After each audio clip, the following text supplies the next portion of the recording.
Hello guys, कैसे हैं आप सब लोग। स्वागत है आप सभी लोगों का हमारे इस यूट्यूब चैनल में। इसका नाम है एवन सर और मैं हूं आकाश शर्मा।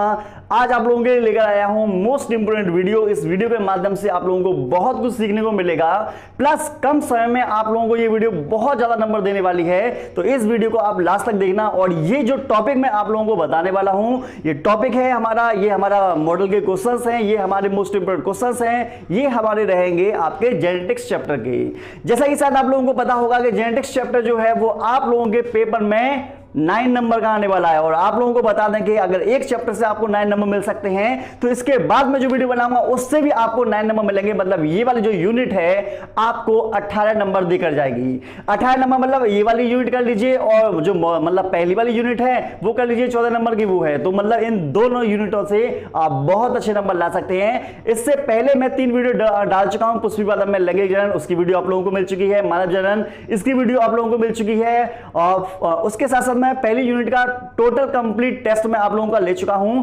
अब हमारा है जेनेटिक्स, और जेनेटिक्स जो है सबसे ज्यादा इंपॉर्टेंट है। अगर जिस व्यक्ति ने जेनेटिक्स के क्वेश्चंस करके जा रहा है, तो मैं जानता हूं कि वो व्यक्ति 101% पेपर में तो कभी फेल हो ही नहीं सकता, इस बात की गारंटी है। तो आइए चलते हैं हम अपने क्वेश्चंस की तरफ, ठीक है ना। और आपको बता दें, अगर आपने अभी तक चैनल सब्सक्राइब नहीं किया तो चैनल को सब्सक्राइब करें, लाइक करें और शेयर। 5000 लौटे दिख जाना चाहिए। ये 4000 के लिए मैं यहाँ पे नहीं खड़ा हूँ। देखिए, आप लोगों के सामने टेस्ट मैं बना चुका हूं। ऑलरेडी मेरे पास टेस्ट है। बस मेरा काम है कि आप लोगों को उस टेस्ट के माध्यम से ज्यादा से ज्यादा नंबर दिलाना।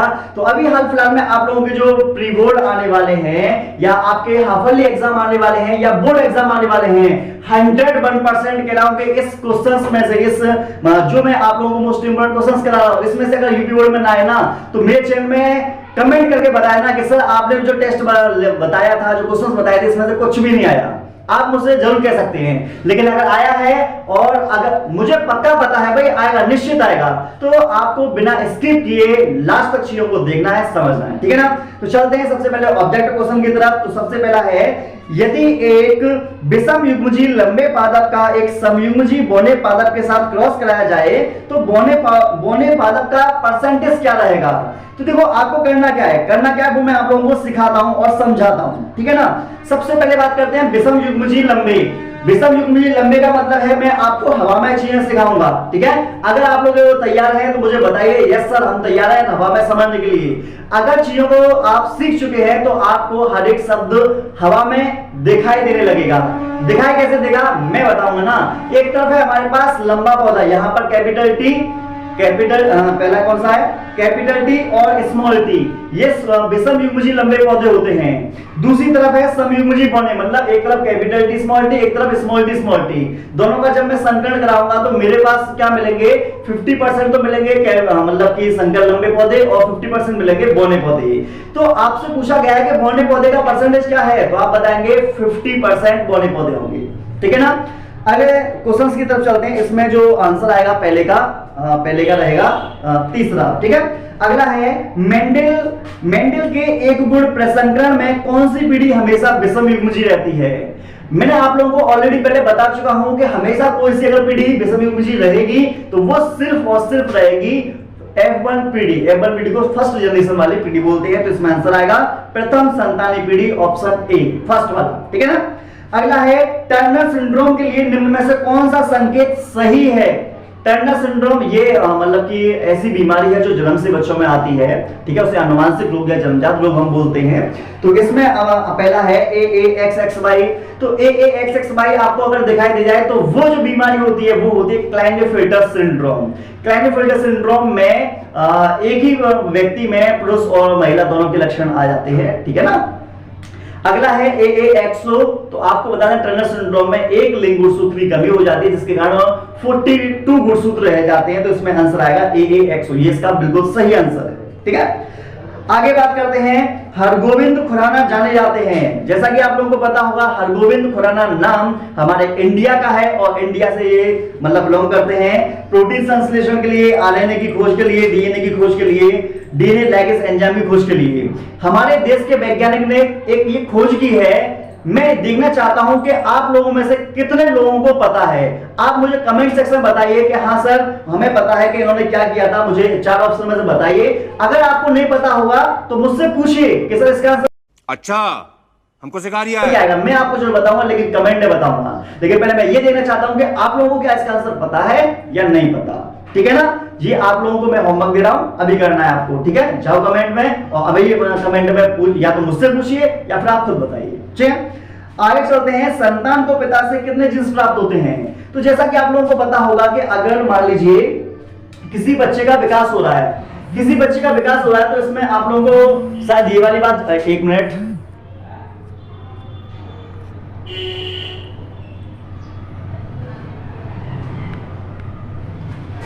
हाँ किसी का फोन आ रहा था। तो आपको जैसा कि ये वाली बात तो पता होगी कि अगर किसी बच्चे का विकास हो रहा है तो बच्चे का विकास तब होगा जब 50% माता से 50% पिता से जीन्स प्राप्त हो। ठीक है ना, तो आपको हमने 4 क्वेश्चंस करा दिए। ठीक है ना, तो 4 का ये आ जाएगा, फर्स्ट आएगा 50%, 4 क्वेश्चंस करा दिए, ये हमारे ऑब्जेक्टिव थे। अब हम चलते हैं अति लघु प्रश्न की तरफ। जो अति लघु प्रश्न है इसमें से किस तरीके से पेपर में पूछा जाएगा।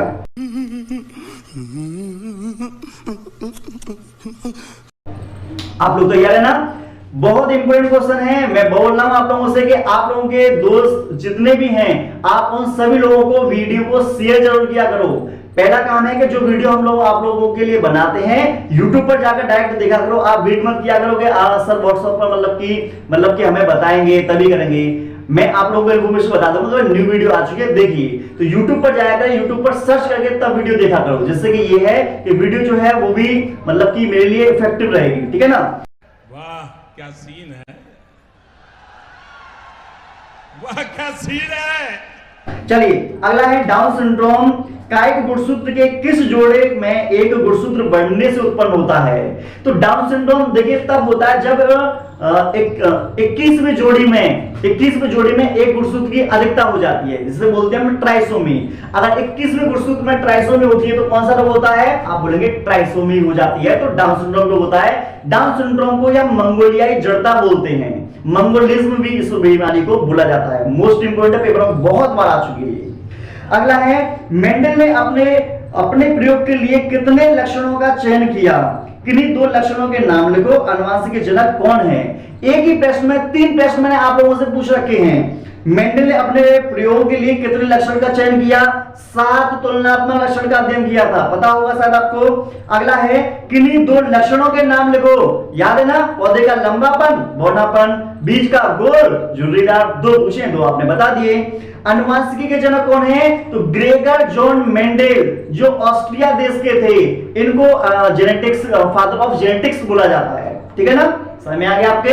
आइए आगे बढ़ते रहिए और कूल माइंड से आप लोग पढ़ते रहिए, बिल्कुल भी आप लोगों को टेंशन नहीं लेनी। बायोलॉजी की जिम्मेदारी मेरी है, मैं आपको अच्छे तरीके से हर एक टॉपिक पढ़ाऊंगा, हर एक चीज सिखाऊंगा, तो कोई भी प्रॉब्लम आपको नहीं होगा। ठीक है ना? आगे है बैक क्रॉस। बैक क्रॉस को हम बोलते हैं पूर्वज संकरण किसे कहते हैं? पूर्वज संकरण को ध्यान से सुनना। ठीक है ना, मैं हवा में आपको सिखाने वाला हूं। यहां पर है कैपिटल डी और यहां है स्मॉल टी। जब मैं इन दोनों का संकलन कराऊंगा तो आएगा capital T small T. Capital T इधर से लूंगा, स्मॉल टी इधर लूंगा, तो F1BD मेरी कैसी बन जाएगी? Capital T small T. अब ये कैपिटल टी स्मॉल टी क्या है? ये F1 जनरेशन है। अब इस F1 जनरेशन का किसी भी जनक के साथ में संकलन करा दूं तो उसे कहा जाएगा बैक क्रॉस। ठीक है ना, बिल्कुल आसान है, बड़े प्यार से आप समझ सकते हो। जो मैं बोल रहा हूं उसको ध्यान से सुनो, क्योंकि जब तक आप मेरी वीडियो को ध्यान से नहीं देखेंगे, ध्यान से नहीं समझेंगे, आपको कुछ समझ में नहीं आएगा, प्योर टाइम वेस्ट होगा। तो आपको टाइम वेस्ट नहीं करना, जो मैं चीजें समझाना चाहता हूं उसको ध्यान से सुनो, समझो और उसको फिर फॉलो भी करो। आपको बहुत कुछ सीखने को मिलेगा। और मैं आप लोगों को टारगेट दे चुका हूं कि जो भी बच्चा है, जो स्टूडेंट है, चाहे 9 से लेकर 12 तक कोई सा भी स्टूडेंट है, अगर डेली 5 वीडियो को देखेगा ना, 5 वीडियो को टारगेट मैंने ऑलरेडी दे चुका हूं, 5 वीडियो देखेगा तो बहुत कम समय में वो बहुत अच्छे तरीके से उसका माइंड खुल जाएगा। जिससे कि ये है एग्जाम टाइम में जो गलतियां आप लोग करते हैं वो गलतियां नहीं करोगे और एग्जाम में बहुत अच्छे नंबर भी आप लोग लेके आओगे। ठीक है, अगला है न्यूक्लियोसाइड तथा न्यूक्लियोटाइड में अंतर बताइए। ठीक है, तो न्यूक्लियोसाइड जो होता है ना, वो शर्करा और नाइट्रोजन क्षारक से मिलकर बना होता है, और ये जो न्यूक्लियोसाइड होता है ये होता है क्षारीय प्रकृति का। जबकि न्यूक्लियोटाइड जो होता है वो न्यूक्लियोसाइड और फॉस्फेट समूह इन दोनों के मिलने से बनता है, और न्यूक्लियोटाइड जो होता है ना वो अम्लीय प्रकृति का होता है। तो ये हमसे 2 पूछे, आराम से बता दो क्या प्रॉब्लम है। अगला बिंदु उत्परिवर्तन क्या है, एक उदाहरण दीजिए। आपको एग्जांपल देना है कि बिंदु उत्परिवर्तन है क्या। तो शायद आप लोगों को पता होगा, पता ही नहीं पता, कि अगर हम मान लीजिए शर्ट, जब हम शर्ट पहनते हैं तो शर्ट का एक बटन अगर गलत लग जाता है तो आपने देखा वो पूरी अरेंजमेंट बिल्कुल बेकार हो जाती है। उसी तरीके से अगर डीएनए के किसी एकल नाइट्रोजन क्षारक में परिवर्तन आ जाता है तो डीएनए में परिवर्तन आ जाता है, और डीएनए में परिवर्तन आएगा तो हमारे अंदर परिवर्तन आ जाएगा, हमारे अंदर परिवर्तन आएगा तो शरीर में कोई ना कोई रोग हो जाएगा। जैसे आप लोगों ने नाम सुना होगा सिकल सेल एनीमिया, दात्र कोष का अरक्तता बोलते हैं। इसमें जो आरबीसी होती है, आरबीसी का आकार जो होता है वो हैसियानुमा हो जाता है। कैसा हो जाता है? हैसियानुमा। ठीक है ना। आगे बढ़ते हैं, 6 वाला प्रश्न है, डीएनए तथा आरएनए में 4 अंतर लिखिए। बता दो 4 अंतर। देखो 4 अंतर कैसे करने हैं। डीएनए में 2 न्यूक्लियोटाइड होती हैं, आरएनए में 1 न्यूक्लियोटाइड होती है। डीएनए केंद्रक में मिलता है, आरएनए कोशिका में मिलता है। डीएनए में डीऑक्सीराइबोस शर्करा होती है, आरएनए में राइबोस शर्करा होती है। डीएनए में यूरेसिल का अभाव होता है तो आरएनए में थायमिन का अभाव होता है। डीएनए अनुवांशिक सूचना को एक पीढ़ी से दूसरी पीढ़ी में पहुंचाने का काम करता है, तो आरएनए प्रोटीन संश्लेषण में भाग लेता है। डीएनए स्व प्रतिकृति कर सकता है, मतलब अपने जैसे डीएनए का निर्माण कर सकता है, लेकिन स्व प्रतिकृति की क्षमता या स्व ध्रुवीकरण की क्षमता आरएनए में नहीं पाई जाती। डीएनए चारगाफ के नियम का पालन करता है, आरएनए चारगाफ के नियम का पालन नहीं करता। तो इस तरीके से बड़े प्यार से आप लोग क्या काम कर सकते हो, इनके अंतरों को बता सकते हो। कैसा लगा मेरा मजाक? इसी में हम आगे बढ़ेंगे। तो आगे हमने देखा अपूर्ण प्रभाविता पर टिप्पणी कीजिए। मोस्ट इंपोर्टेंट है अपूर्ण प्रभाविता। जैसा कि आप लोगों को पता होगा, कार्ल कोरेंस एक साइंटिस्ट थे, उन्होंने गुलाब बांस पर अपना स्टडी किया था। गुलाब बांस में लाल फूल थे, कैपिटल आर लाल फूल का, स्मॉल आर सफेद फूल के साथ संकरण कराया। तो संकरण कराने के बाद उन्होंने देखा कि जो फूल थे वो गुलाबी रंग के आए थे। गुलाबी रंग का मतलब ये है कि ये ना सफेद थे ना लाल थे, तो गुलाबी रंग आया। मतलब एबन पीढ़ी में कोई तीसरा ही मध्यवर्ती लक्षण आ गया, तो उसे हम बोलेंगे अपूर्ण प्रभाविता। अगर प्रभाविता का नियम होता तो कैपिटल टी स्मॉल टी पर प्रभावी हो जाता, लाल रंग एबन पीढ़ी में आना चाहिए था, लेकिन ऐसा नहीं हुआ। तो आपको बता दें कार्ल कोरेंस ने इसकी स्टडी की थी, और जो गुलाब बांस है ना, गुलाब बांस को एक और नाम से जानते हैं हम, मिराबिलिस जलापा। मोस्ट इंपोर्टेंट है ये वाला नाम। ठीक है, आगे बढ़ते हैं। कोई भी बच्चा वर्णांत नहीं पैदा हुआ जबकि उसके पिता वर्णांत थे, कारण सहित समझाइए। अच्छा प्रश्न है, यूपी बोर्ड में बहुत बार पूछा जा चुका है। आपको बताना कोई भी बच्चा वर्णांत पैदा नहीं हुआ, मतलब वर्णांत पैदा नहीं हुआ, लेकिन वाहक तो पैदा हो सकता है ना। लेकिन उसके पिता वर्णांत थे, ठीक है, पिता वर्णांत थे, तो आपको करना क्या है, एक्स मैं बता रहा हूं, ध्यान से सुनना। एक्स के ऊपर सी लगाएंगे, सी को बोलते हैं कलर ब्लाइंडनेस। एक्स सी वाई, ये तो हुए पिता, और इस पिता की शादी करा दीजिए सामान्य महिला के साथ, एक्स के साथ शादी करा दीजिए। जब शादी कराएंगे तो जो संतान है, किसी भी संतान में वर्णांता का रोग नहीं आएगा, लेकिन वो बच्चे जो होंगे वाहक तो हो सकते हैं। ठीक है ना। तो आपको क्या काम करना है, वर्णांत पुरुष की शादी कैसे ही महिला के साथ करानी है, आपको सामान्य महिला के साथ करानी है। आंसर जो आएगा आपका बिल्कुल करेक्ट आएगा। ठीक है ना। आगे बढ़ते हैं, प्रभाविता और अप्रभाविता में अंतर बताओ। अंतर तो सिंपल सा है, जैसे मान लो हमने क्या काम किया, एक तरफ हमारे पास खली है, एक तरफ हमारे पास राजपाल यादव है, दोनों के बीच हमने क्या कराया, लड़ाई करवाई। जैसे हम लड़ाई करवाएंगे तो जो जीतेगा कौन जीतेगा, खली जीतेगा, तो जो जीतेगा वो हमारा होगा प्रभावी। ठीक है, और जो हारेगा वो कैसा होगा, अप्रभावी। तो जब हम संकरण कराते थे तो F1 पीढ़ी में जो प्रभावी होता था वो तो प्रदर्शित होता था, लेकिन जो अप्रभावी होता था वो प्रदर्शित नहीं होता था। ठीक है ना। तो यही हमारे प्रभाविता और अप्रभाविता है। लास्ट है सह प्रभाविता पर टिप्पणी करो। सह प्रभाविता का मतलब है कि जब हमारे F1 पीढ़ी में दोनों जीन अपने आप को प्रदर्शित करते हैं तो उसे सह प्रभाविता कहा जाता है। जैसे कि एग्जांपल, ब्लड ग्रुप ए वाली महिला की शादी ब्लड ग्रुप बी वाले पुरुष के साथ कराई जाती है, समयुग्मजी हैं ये दोनों। ठीक है, तो उत्पन्न होने वाली जो संतान होगी वो ए बी वाली होगी। ए बी का मतलब ए और बी दोनों ही अपने आप को प्रदर्शित करते हैं। ठीक है ना। आई थिंक आप लोगों को समझ में आ रहा होगा। मैंने ऑब्जेक्टिव 5 क्वेश्चन करा दिए और वेरी शॉर्ट क्वेश्चन मैंने 10 क्वेश्चन आप लोगों के लिए करा दिए। अब बारी है लघु प्रश्न की, और लघु प्रश्न सबसे ज्यादा इंपोर्टेंट है आप लोगों के लिए। समयुग्मजी और विषमयुग्मजी में अंतर बताओ। अंतर का मतलब क्या है? देखो मेरी आंखों की तरफ, आंखें जब आप मेरी देखेंगे तो आपको दिखाई देगा मेरी दोनों आंखें समान हैं। जब मेरी दोनों आंखें समान है मतलब अगर दोनों जीन समान हो, जैसे कैपिटल टी, जैसे स्मॉल टी, दोनों जीन समान है तो आप बोलेंगे ये समयुग्मजी है, ठीक है ना। अब बोलते हैं हम विषमयुग्मजी, तो विषमयुग्मजी का आपको मतलब समझ में आ गया होगा कि मान लो मेरी आंख एक तो ऐसे हो और दूसरी ऐसे हो, तो मतलब दोनों कैसी हैं? असमान है, हो गई ना असमान। अब ये असमान है, ये मत सोचना आंख मार रहा हूं, आंख नहीं मार रहा, बस समझा रहा हूं, ठीक है। ये दोनों जब असमान है तो हम जैसे एक तरफ कैपिटल टी दूसरी तरफ small T, capital T small T, तो इसका मतलब क्या हो गया कि ये हमारा जो विशेषता है ये विषमयुग्मजी है, क्योंकि दोनों जो लक्षण है वो अलग अलग है, ठीक है। अब बात करते हैं दूसरे प्रश्न की। एक संकर क्रॉस का प्रयोग करते हुए प्रभाविता के नियम को स्पष्ट करो। मोस्ट इंपोर्टेंट है, ऑलरेडी मैं आप लोगों को बता भी चुका था कि 2019 में भी ये पेपर में 3 नंबर में पूछा गया था। और मेंडल के जो 3 नियम है, तीनों नियम आप लोगों के इंपोर्टेंट है, तीनों नियमों में से कोई ना कोई एक नियम जरूर पूछ लिया जाता है, ठीक है।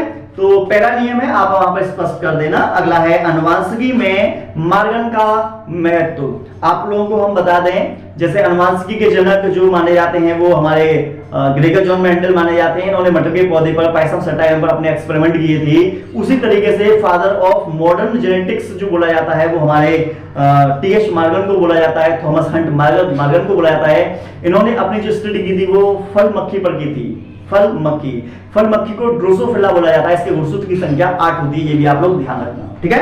अगली बात करते हैं मेंडल के टेस्ट क्रॉस का केवल चित्र द्वारा समझाइए। टेस्ट क्रॉस क्या काम करना है? कैपिटल टी, स्मॉल टी, दोनों का संकरण कराएंगे, कैपिटल टी स्मॉल टी। ये हमारी F1 पीढ़ी हो गई। अब F1 पीढ़ी का संकरण आप अप्रभावी जनक के साथ करा दो। अप्रभावी जनक कौन सा होता है?